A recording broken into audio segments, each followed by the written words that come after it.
Okay, the 117th Hot Science Cool Talk is entitled Investigating Our Cosmic Origins by Dr. Caitlin Casey. She's a professor in the Department of Astronomy here at the University of Texas at Austin. Caitlin was born and raised in Columbia, Missouri, and she was always kind of into science, always kind of into math, but it was when she was in high school. Her high school had a planetarium, and when she went into the planetarium for the first time, like that was it. It was transformative for her, and she decided then and there she was going to be an astronomer. On she went to the University of Arizona, University of Cambridge, University of Hawaii, and then in 2015 she came here to the University of Texas to join the faculty in the Department of Astronomy. Her research is understanding how galaxies form and how galaxies evolve. And the results of her research have bearing on how we can understand how the universe is expanding and how it's accelerating. We're going to hear a little bit about that tonight from Caitlin. I also just want to add that Caitlin is the most recent recipient of the Pierce Prize given by the American Astronomical Association, and it's for observational astronomy for outstanding research achievement, and she's the most recent winner of it. So let's both congratulate her for winning that and welcoming her to the stage tonight.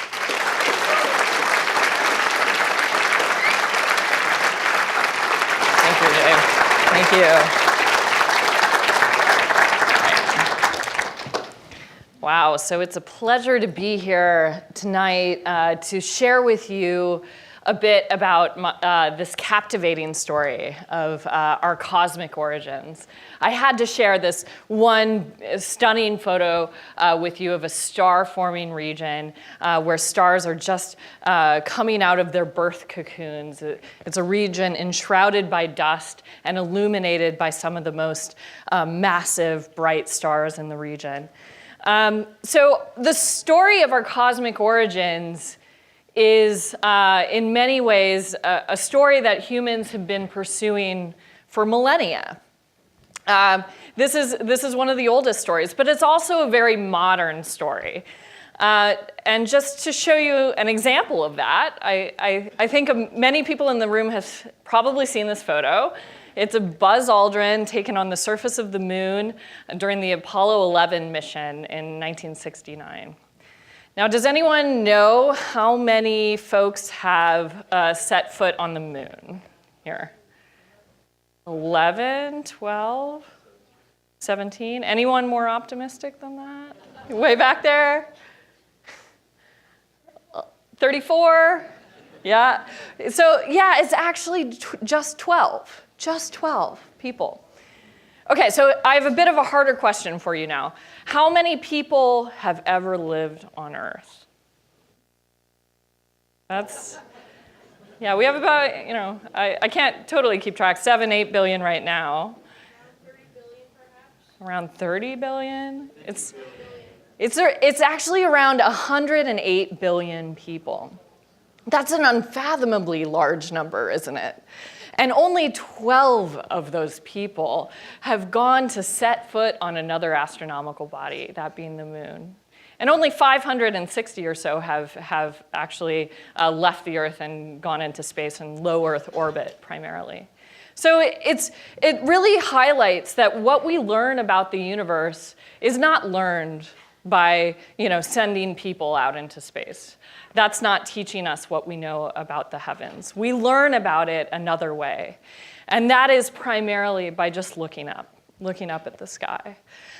This is a beautiful photo taken out in West Texas. I could never take a photo this good myself, but of course we have the bluebonnets. And then if you look up at the night sky, you see this stunning array of light from the stars, and more than that, you can actually see the Milky Way galaxy at night. Has anyone here seen the Milky Way? Oh, great. Okay, a lot of you have. That's wonderful. You can't really see it too well in Austin, can you? But if you drive out west a couple hours, the night sky is remarkably dark, and I would highly recommend doing that if you haven't already seen this in your life. Everyone has to see this at some point in their life.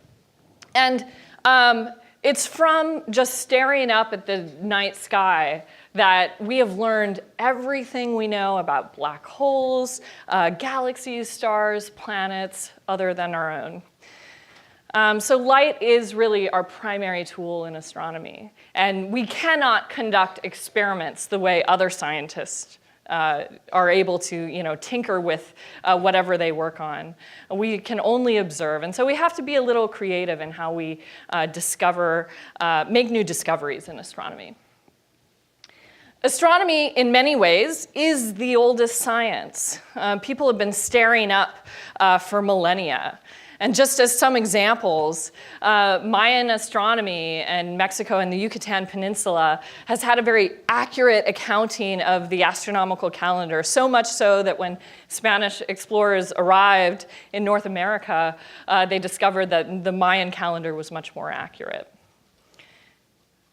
The Nebra Sky Disk was discovered in Germany and dates back to 1600 BCE as an accounting of what the night sky looked like.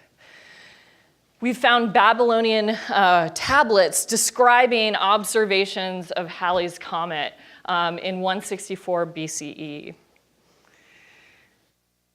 The Antikythera Mechanism, this is a tool used by ancient Greeks to chart the positions of stars on the sky very accurately during sea voyages.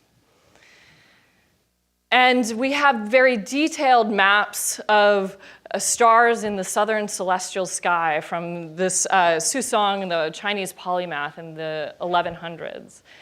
People have been working on astronomy for millennia. And yet, turning the static sky, that flat sky, into a story of real cosmic origins has been tremendously difficult. So what I want to share with you tonight are 3 separate stories that take account of some of the more modern major strides we've had in astronomy that teach us about where we came from. The first will be the scale of our solar system, looking in our own backyard. The second will be the mystery of spiral nebulae. And the last will be a universe that no one predicted. So starting with the first one, I love to show beautiful images because I'm an astronomer. I wanted to share with you this gorgeous image of Jupiter taken by the Juno spacecraft. It's actually a fairly recent photograph of Jupiter where we can see the pole region for the first time. And Jupiter is a part of our solar system and it has been observed for hundreds of years. Even going back, of course, to the early 1500s when Nicholas Copernicus gave us a new vantage point for our own solar system. So you might be aware that the Greeks came up with a model where the Earth was the center of it all. We were the center of the universe.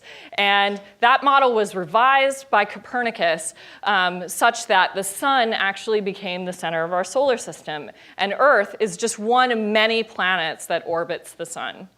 So this understanding was fairly groundbreaking at the time. And on the heels of Copernicus, Johannes Kepler, several tens of years later, 80 to 100 years later, developed a keen technique to actually figure out something a bit more about the solar system. And what he figured out was that the planets' orbits follow a distinct pattern. How long they took to go around their star scaled pretty accurately to how far the planets were from the sun. So for example, Mercury is about 1/3 of the distance from the sun as we are, and there's a direct relationship to determine how long the length of its year is as a result of that different distance. So we figured out the relative spacing of the solar system, but we didn't know how far away we were from the sun, what the absolute scale was. Are we 100,000 miles? Are we 100 million miles? Are we 100 billion miles? We didn't know that. That was actually pretty hard to figure out. There were many attempts to try to estimate the distance to the sun. over the years. And these started in classic times with Archimedes, and the estimates were made in Earth radii, and they're all over the place. And the technique that was primarily used was rather novel. These ancient astronomers would stare at the moon, and they would try to study the shadows of light cast on the craters right at the boundary. We actually did know the distance to the moon, even in Greek times. And so the hope was that we could triangulate between the Earth, the moon, and the sun by studying the shadows on the moon. But it wasn't good enough. So we needed a better way to estimate the distance to the sun. And the geometry of Venus and its orbit was crucial to solving this problem. And we benefited from the studies of Johannes Kepler and knowing the relative spacing to figure this problem out. And so the most accurate estimates of the distance to the sun only came about in the late 1600s, early 1700s.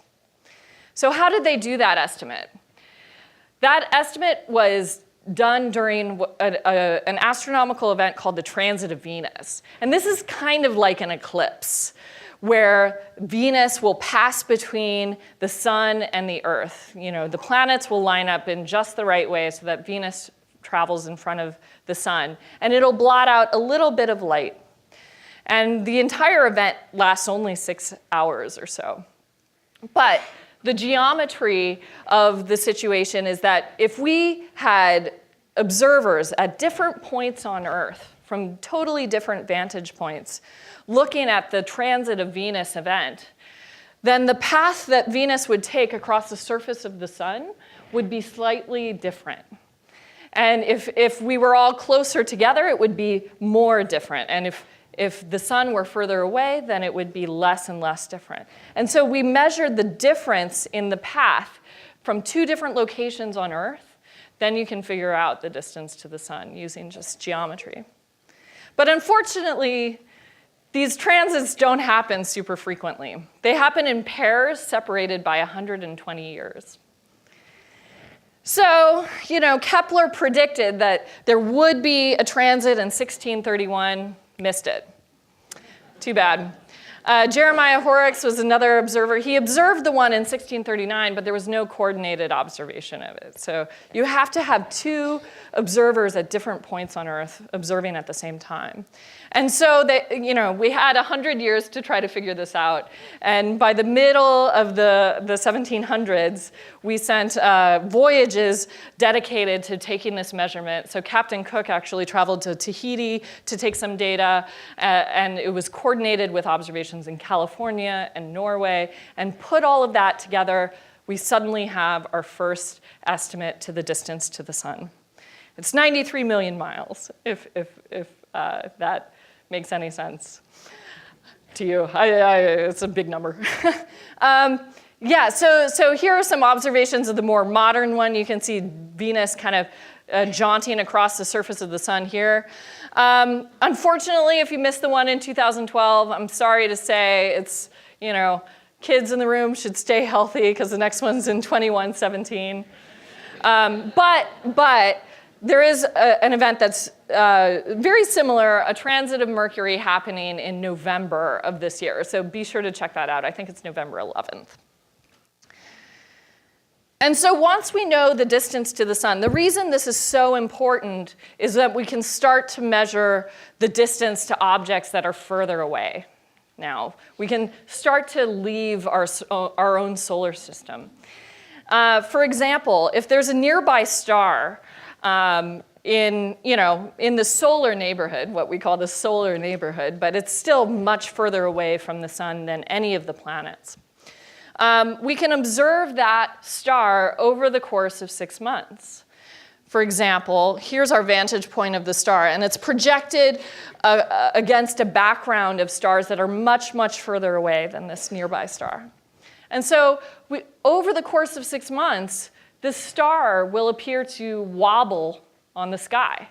It'll wobble back and forth, so just to show that again. it'll change relative to background stars. And it goes back and forth in a predictable way over the course of the year.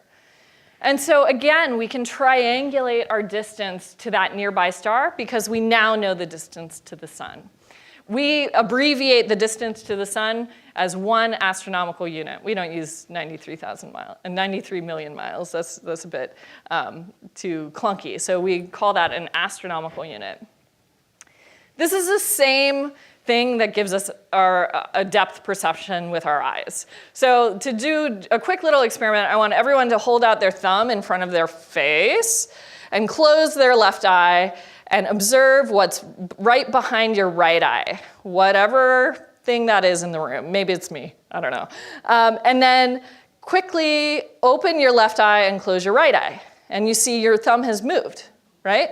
What's behind your thumb has moved. And if you hold your thumb closer, it'll move more. And farther away, it'll move less.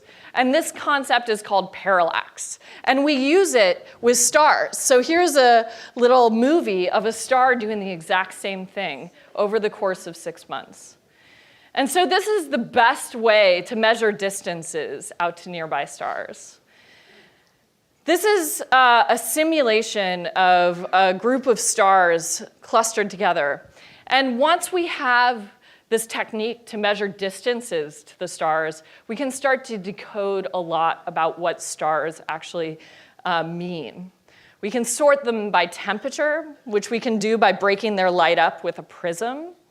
The hot stars are blue, and the cold stars are red. I know it seems counterintuitive, but that's actually reality. And once we know the distance, that unlocks the y-axis here, which tells us how bright stars are intrinsically. And so once we know the distance, we can actually sort them out by intrinsically how bright and how hot the stars are, and these beautiful patterns emerge. And through studying the shape and orientation of these stars in this parameter space, we can infer so much about what stars really are. So by the end of the 19th century, we had decoded a lot about stars and their life cycle. Stars show chemical signatures of many of the elements on Earth. We figured out that larger stars burn brighter and hotter, and they tend to die young. And stars are born together, and they migrate over time from their birthplace. So we had learned so much about stars that at the end of the 19th century, this fellow, Simon Newcomb, who's the founder of the American Astronomical Society, said the following. He said, "We're probably nearing the limit of all we can know about astronomy," in 1888. Well, he also said this: "Flight by machines heavier than air is unpractical and insignificant, if not utterly impossible." So to his credit, he revised his stance on both of these items later on in life. Many of the developments that were made about our understanding of stars can be credited to this group of primarily women. This is Edward Pickering, who was a professor at Harvard Observatory at the time. And these are what were then called the Harvard computers, not computers as we know today. These were pioneering scientists who meticulously cataloged every star in the night sky visible that would be visible through a pair of binoculars. That's a tremendous number of stars. They went through each one and looked at them in detail. Some of them, I just want to highlight their accomplishments. Annie Jump Cannon, she developed our stellar classification scheme, how we sort stars today. And she was by far the reigning expert in stellar studies at the time. She was also a prominent suffragist and a member of the deaf community. Cecilia Payne, she was the one who figured out that stars are made out of hydrogen and helium.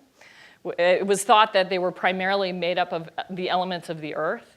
And she figured out that that was actually not the case. She was the first woman to earn a PhD in astronomy from Harvard. And Henrietta Swan Leavitt, she found a very unique set of stars that pulsated in a way that could measure distances beyond the reach of the parallax method. When you get farther and farther away, it's harder and harder to measure little deviations in the star, little wiggles in the star on the sky. And so she developed a method that takes us farther out. She was also a member of the deaf community. And so it's her contributions that really take us into story number 2, the mystery of the spiral nebulae. So we figured out stars, we think, by the end of the 19th century, but not everything in the sky is a star. Figuring out the rest was rather puzzling. So here are some of these so-called spiral nebulae at the time. That's what they were referred to then. We now call them galaxies. And so the setting in the early 20th century was the following. So there was a great debate in 1920 as to the nature of these spiral nebulae. And two of the most prominent astronomers of the era, Heber Curtis and Harlow Shapley, came to this debate with totally different worldviews of what they were.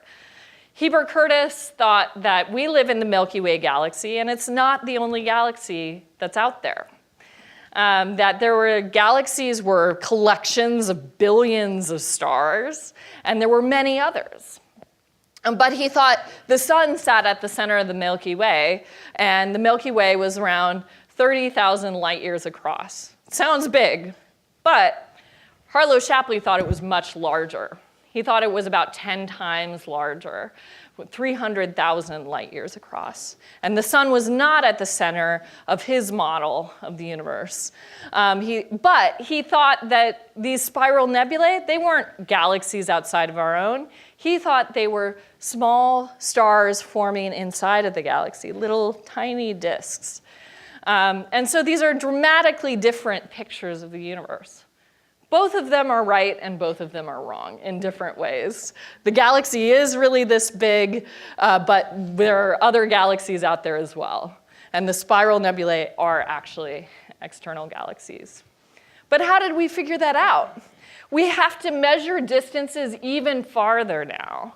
And this was using the technique developed by Henrietta Swan-Leavitt. It's a concept called standard candles. And it's pretty straightforward to understand. We can't study the wiggling of stars anymore because they're too far away. A standard candle is the following concept. So say you go to the store, you buy a 60-watt light bulb. You plug it in, you hang it 3 feet away from your head, and you stare straight into it. It's going to be pretty bright, right? But if you push it away, maybe 10 feet, it's still a 60-watt bulb, but it's going to be less bright. Moderately bright. And if you push it away 30 feet or so, it's not going to be bright enough to illuminate the page of the book that you're reading anymore. And so the apparent brightness changes as a function of how far away it is. So what we do in astronomy is we measure the brightness, the apparent brightness with a telescope of so-called standard candles. We know how bright it should be, and then we can put the two things together and infer how far away it is. And so this was really a groundbreaking technique. Henrietta Swan-Leavitt's standard candles, they're called Cepheid variable stars. And they've been established as the best standard candle that we have nearby. What she found is this is a special type of star that just pulsates in and out, and it changes brightness with time. So we can measure the duration of the period, so how often it pulsates, and infer how bright it is. And then we can measure how bright we perceive it to be and figure out its distance. Does anyone know this character? I bet you've heard the name. Yeah, this is Edwin Hubble, who the Hubble Space Telescope is named after.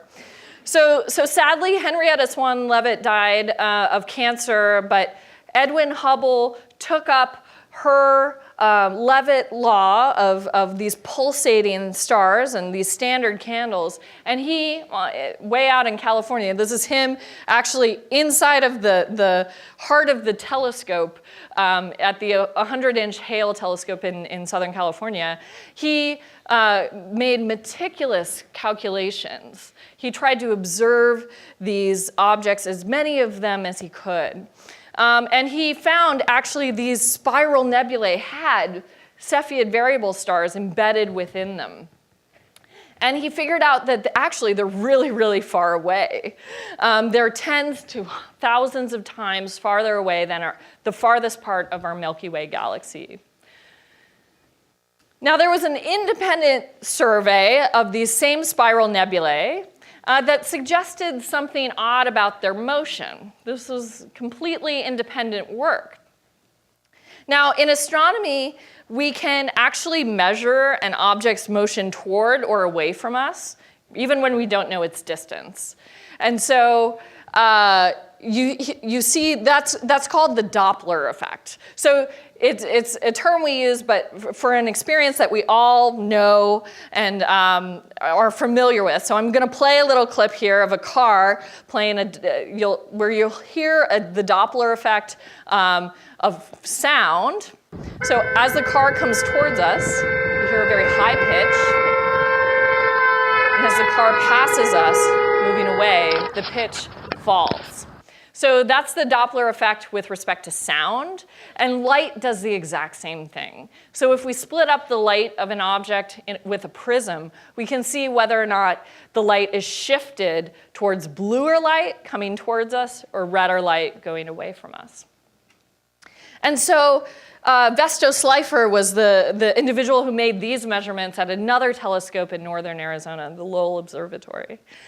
And putting Hubble's measurements of the galaxy's distances with the Slipher's measurements of the galaxy's motions towards and away from us, we found the following.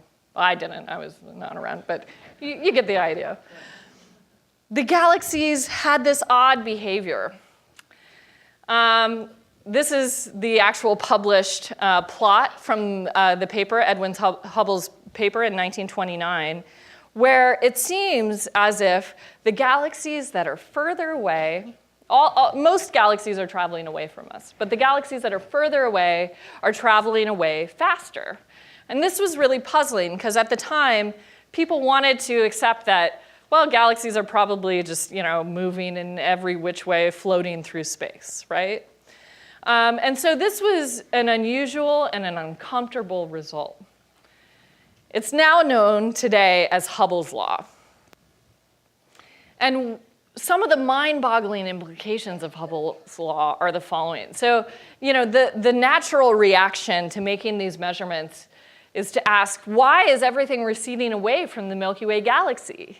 Are we at the center of the universe? It's a natural question. But consider the point of view if we instead lived in this galaxy. What would we see? All of the galaxies would appear from that point of view to be also traveling away from that point. And so no matter what your perspective, wherever you live in the universe, this would be the same case. You would see the same thing. And this implies that the universe is expanding. This is how that measurement was made. It didn't sit lightly with many astronomers at the time. So Fred Hoyle, Thomas Gold, Hermann Bondi all hated this. It was not a natural thing. So well into the 20th century, in the middle of the 20th century, they rejected this model. They wanted a universe that always has been and always will be.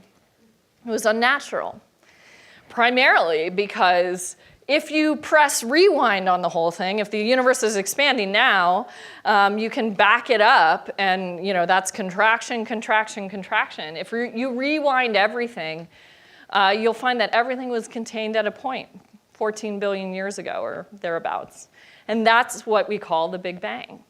So we show the kind of size of the universe as a function of time. So looking back from today into the past, into the past, into the past. And eventually you get to a point, and that was the Big Bang. Einstein wasn't a huge fan of this either in his early days. And when he was dreaming up the grand equations that govern the physical laws of the entire universe, he initially actually found that those laws worked best with either an expanding or contracting universe. But he didn't like it so much, he added an extra factor to correct for it. And later on, he referred to it as his greatest blunder of his career, because it turns out the Big Bang and the evidence for an expanding universe was just so strong.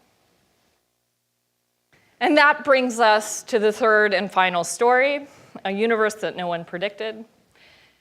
It was the mission for the latter half of the 20th century for astronomers to keep taking this measurement of Hubble's law further and further and further. So the original diagram from Hubble's publication is shown in the lower left corner here, and we kept going. We want to really refine this to understand how old the universe actually is. But to keep going, you need really, really bright standard candles. And Cepheid variable stars, Henrietta Swan-Leavitt's variable stars, are not bright enough. Thankfully, there's another type of standard candle out there, which is called a white dwarf supernovae. And it's just a special kind of exploding star that has ripped the layers of gas off of its neighbor star. And it's so luminous that it emits more energy than an entire galaxy over the span of a day. And and because it's so bright, it can be seen halfway across the observable universe. Here's an example of one such candle, standard candle. On the left, you see the galaxy before the star exploded, and on the right, you see after. You see this very bright point of light. And so we search for these in more and more distant galaxies. This is the Hubble Ultra Deep Field. Almost everything in here, except for this little cross, is a galaxy and not a star. And so we're looking for these further and further away to take these measurements. But it's important to keep in mind, the universe has a fundamental speed limit, and that's the speed of light. It's finite, so much so that light from the sun takes 8 minutes to reach us. If it were to turn off in an instant, we wouldn't know about it for 8 minutes. Light from the surface of Saturn takes about an hour to reach us. The universe is pretty big, folks. Light from the nearest star outside of the solar system takes 4.3 years. So we're not measuring in hours, minutes, we're years. It takes that long to reach us. From the Andromeda galaxy, it takes about 2 million years to reach us. So just for context, that's longer than humans have been around on this Earth. And light from the typical galaxies where Hubble was able to measure these Cepheid variable stars has taken tens to hundreds of millions of years to reach us. This one in particular is 63 million years. So now we're in the epoch of dinosaurs. And we can go even further. These very distant galaxies that we've been measuring recently are many hundreds of millions to billions of years. So you think primordial Earth or no Earth at all. For example, the most distant supernova we've found is the supernova Refstal. It's so distant that it happened 9.4 billion years ago, before the solar system actually existed. And so what we were really trying to get at by measuring these different distances was understanding how this plot might change as a function of time. For example, if the slope were steeper, it would mean that at a given distance, galaxies are traveling away from us much faster than we see today. And if it's shallower, galaxies are, traveling rather slowly. Maybe the Big Bang would have been further in the past because the expansion is slower. And so as we expand this, but because of the speed of light, the further we look in distance, the further we're looking in time. And so what was actually thought to happen for a large chunk of the 20th century is that maybe there would be an uptick. And what that uptick translates to is maybe fast growth early on and slower growth now. Maybe the expansion is slowing down with time. And that was convenient for physicists. They like that model because it has this symmetry. That maybe now, like, we've expanded and the universe will contract back into a big crunch. Okay, so here are the measurements. Modern day Hubble's law. So remember that uptick is a slowing expansion. What we saw, however, was this. It's actually the expansion rate of the universe is speeding up. So what this means, if you want to think about it intuitively, is if you threw a ball up in the air, it would make absolutely no sense for that ball to just whiz up, keep going. It should fall back down to Earth, right? And that was that earlier model, but we found the exact opposite, which is puzzling. And this was the nature of the Nobel Prize that was awarded in 2011 for the discovery of the accelerating universe, or dark energy. And this is the primary focus. This dark energy it's a focus of an experiment that we're doing actually here at UT called the Eberly Telescope Dark Energy Experiment. And if you're confused about what it means, don't worry, everyone's confused about that. Just to get a little intuition for it, gravity pulls in. So here we have an object kind of, warping space-time as it goes around because it has mass. Dark energy does the exact opposite, we think, but we have no idea what it is. So we're trying to figure out what it is. And in terms of what it means for the history of the universe, it predicts something like this. Instead of falling back in on itself, it'll expand at faster rate. We don't know what the far future holds. And so I encourage you, if you haven't been out to the site in West Texas, you can actually visit the Eberly Telescope. It's a 7-hour drive due west.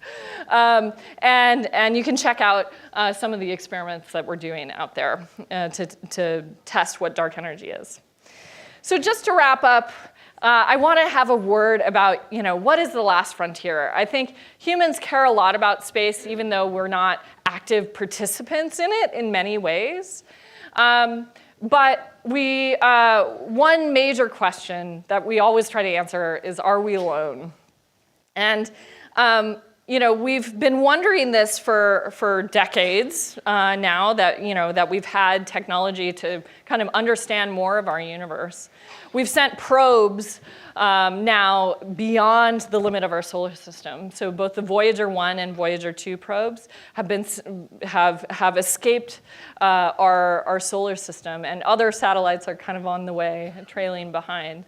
But our desire to connect with other living beings is exemplified by the Voyager gold record, where we have this record of human life, the human experience. And every satellite that we send out to the far reaches of the solar system has some type of record like this. We're searching for extraterrestrial intelligence. The SETI program, which you might have heard, has dedicated radio telescopes constantly listening for any type of signal of technosignatures, is what they're called, any sign of technology. And there are exciting new initiatives that might be able to send miniature nano space probes to our nearest star system, to the solar system, Alpha Centauri. And they might be able to do it in a human lifespan. So I hope some of the kids in the room might be working on that one day. So just to wrap up, I want to leave you with a short video clip of an eloquent poem by Carl Sagan, who was inspiration to many of us who became astronomers, speaking about the human potential to go out into space. So I'll leave you with this.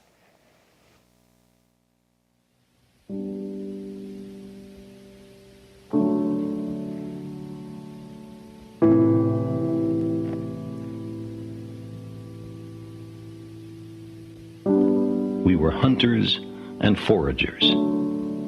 The frontier was everywhere. We were bounded only by the earth and the ocean and the sky. The open road still softly calls. Our little terraqueous globe is the madhouse of those 100,000 millions of worlds. We who cannot even put our own planetary home in order, riven with rivalries and hatreds, are we to venture out into space? By the time we're ready to settle even the nearest other planetary systems, we will have changed. The simple passage of so many generations will have changed us. Necessity will have changed us. We're an adaptable species. It will not be we who reach Alpha Centauri and the other nearby stars.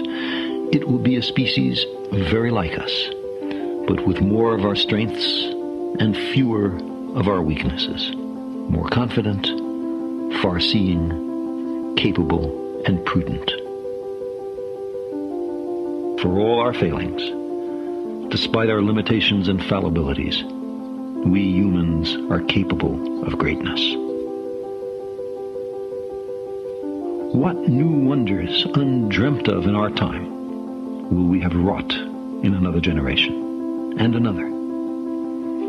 How far will our nomadic species have wandered by the end of the next century and the next millennium? Our remote descendants, safely arrayed on many worlds through the solar system and beyond, will be unified by their common heritage, by their regard for their home planet, and by the knowledge that whatever other life may be, the only humans in all the universe come from Earth.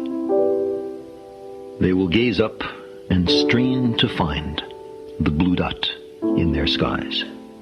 They will marvel at how vulnerable the repository of all our potential once was, how perilous our infancy, how humble our beginnings, how many rivers we had to cross before we found our way.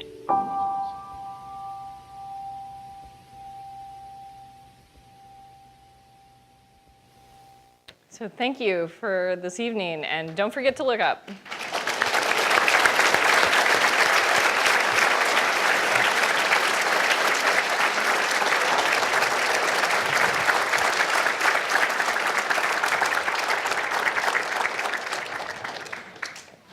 Wow. There's a lot of Incredible. universe out there. Incredible.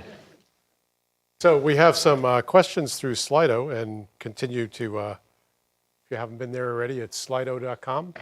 I think maybe the next slide has the... Oh, yes. has the- Sorry. There we go. Here you are. If you want to ask a question. So, why are the hot stars blue, not red? Chloe Robinson wants That's to a know. great question. So blue light is actually more energetic than red light.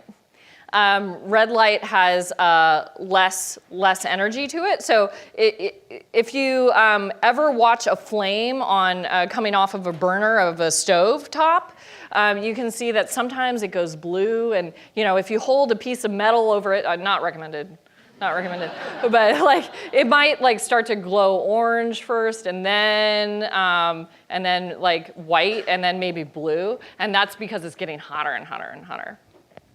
Yeah, so it's a misconception that red is hot and blue is cold. Thank you for that question, Chloe. Abby asks, how long is an average star's lifespan? That's also a great question. Well, it depends on what you mean by average star. So our sun, its lifespan is something like 10 billion years. And we're halfway through that already. We're about 5 billion years through it, so we have another 5 billion years to go. But different stars live for different amounts of time. And most of the stars out there are not actually like our sun. We're a pretty massive star. It's a big star. Most of the stars are much lower mass than our own sun. And actually, they live for much, much longer, trillions of years. We haven't seen a single star like that die because the universe hasn't lived that long. Wow. Yeah, it's cool. This next question comes from Quilly Nelson the Hedgehog.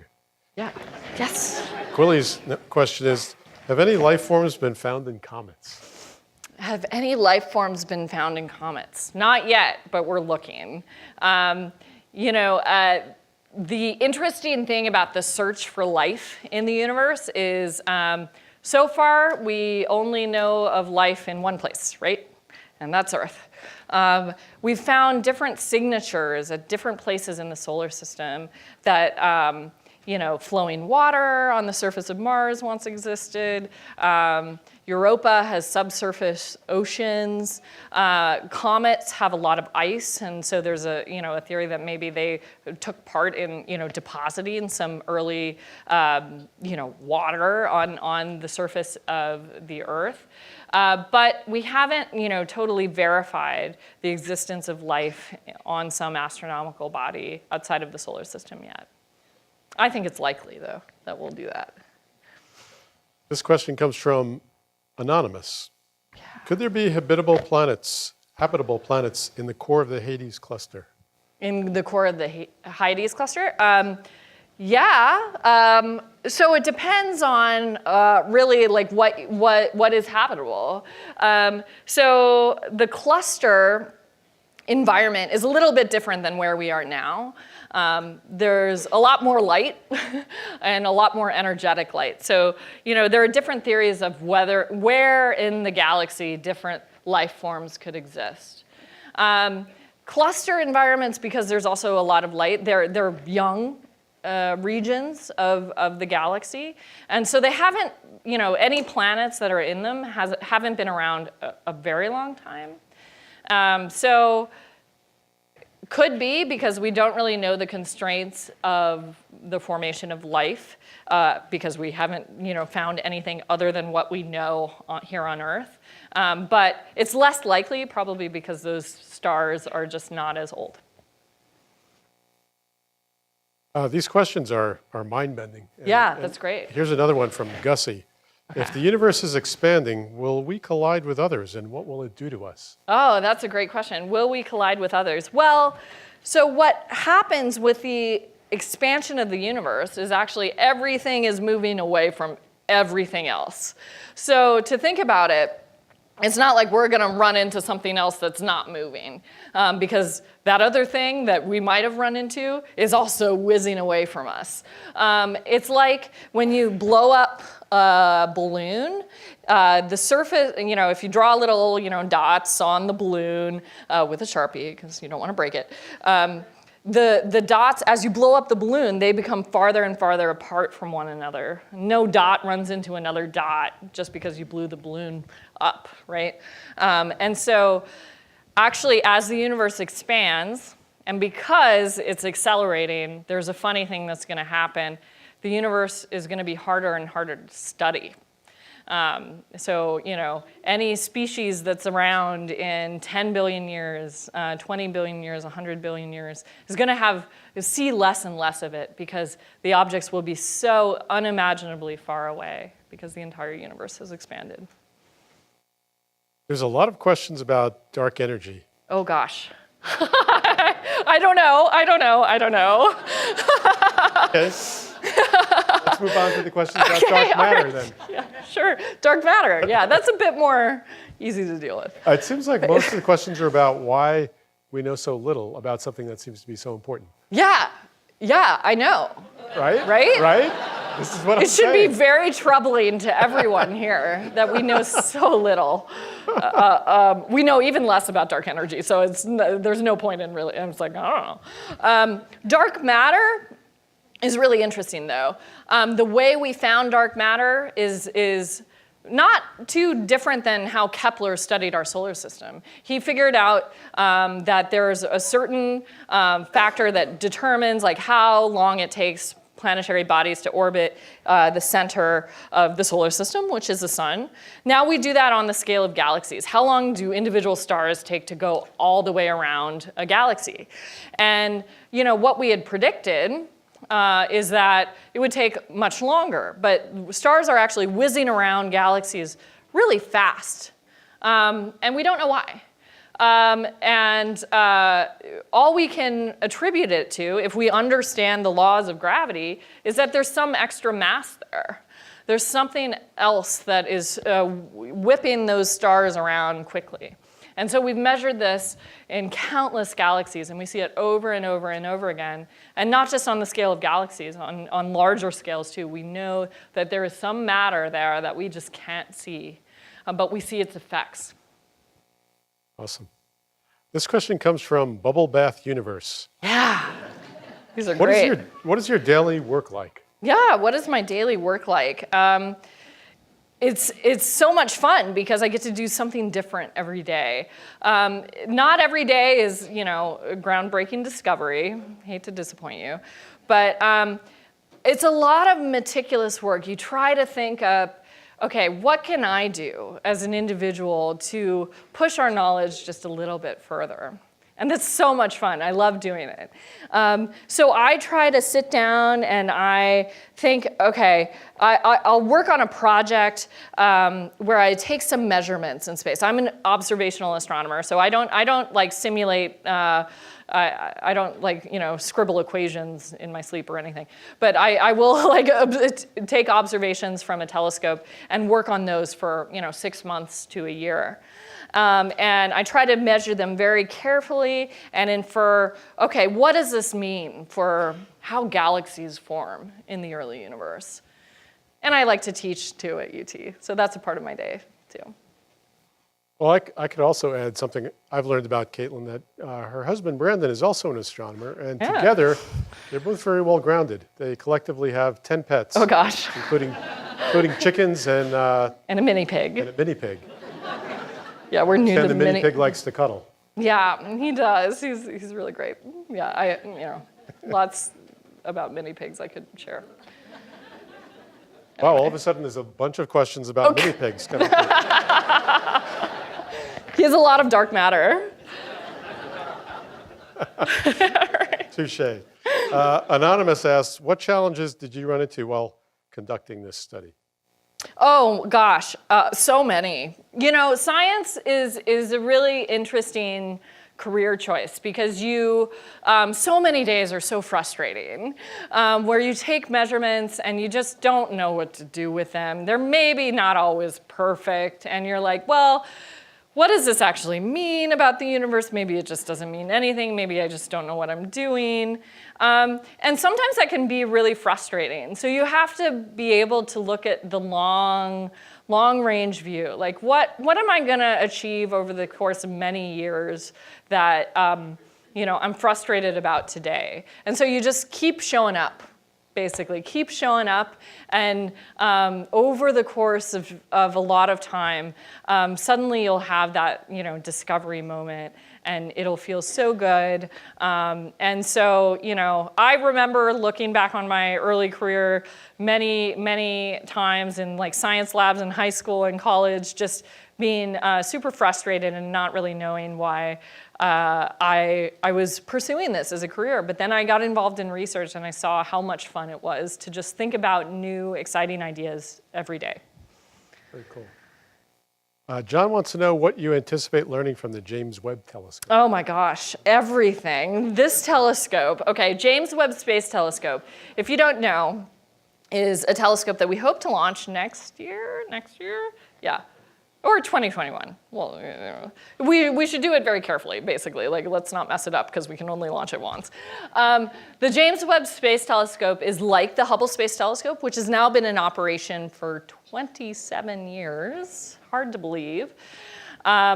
And James Webb will basically blow it out of the water in many ways. We'll be able to find the most distant galaxies we've ever seen, the first galaxies in the universe forming, and we'll be able to look at their stars in exquisite detail.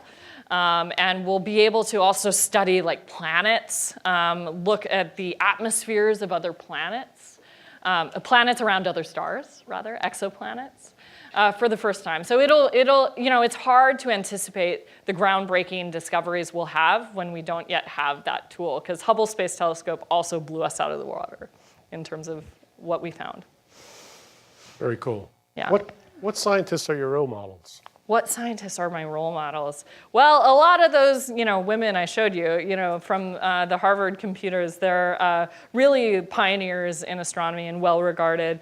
So certainly their meticulous dedication to science has really been helpful to think about, and look back on.